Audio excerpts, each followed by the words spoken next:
একবার একটি ছোট গ্রামে টম এবং তার ছোট বোন লিলি নামে একটি ছোট ছেলে থাকত। তারা সব সময় একসাথে ছিল, তাদের খেলনা, তাদের গোপনীয়তা এবং তাদের স্বপ্ন ভাগ করে নিত। একদিন রৌদ্রোজ্জ্বল দিনে নদীর ধারে খেলার সময় তারা একটি সুন্দর চকচকে পাথর দেখতে পেল। টম রোমাঞ্চিত হয়েছিল এবং এটি নিজের জন্য রাখতে চেয়েছিল, ভেবেছিল এটি বিশ্বের সবচেয়ে বিশেষ ধন।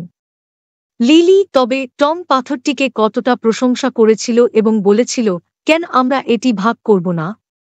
আমরা উভয় এটি রাখতে পারি এবং এই দিনটিকে মনে রাখতে পারি। টম ইতস্তত করলেন, অনুভব করলেন যে তিনি যদি পাথরটি ভাগ করেন তবে এটি তার কাছে আর বিশেষ হবে না। কিন্তু লিলির চোখে আশাবাদী চেহারা দেখে সে তার ধারণায় রাজি হল। তারা পাথরটি ধরে মোড় নেওয়ার সিদ্ধান্ত নিয়েছে।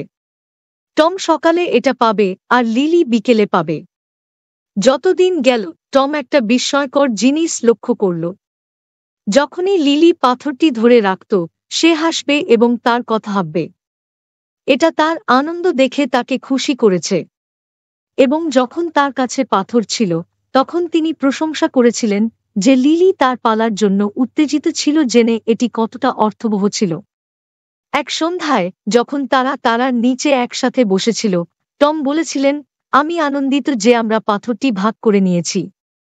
এটা আমাকে বুঝতে পেরেছে যে আমরা ভাগ করে নেওয়ার মধ্যে যে আনন্দ পাই তা আমাদের নিজেদের জন্য কিছু পাওয়ার চেয়েও বড়। লিলি তাকে শক্ত করে জড়িয়ে ধরে উত্তর দিয়েছিল, এবং আমি আনন্দিত যে আমরাও এটি ভাগ করেছি।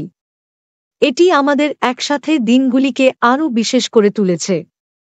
তারপর থেকে টম এবং লিলি তাদের যা কিছু করতে পারে তা ভাগ করে নিতে থাকে, জেনে যে সত্যিকারের ধন পাথরের মধ্যে ছিল না, তবে তারা একে অপরকে যে সুখ দিয়েছে তাতে। নৈতিক সত্যিকারের আনন্দ পাওয়া যায় নিজের কাছে জিনিস রাখার মধ্যে নয়, অন্যদের সাথে ভাগ করে নেওয়ার মধ্যে।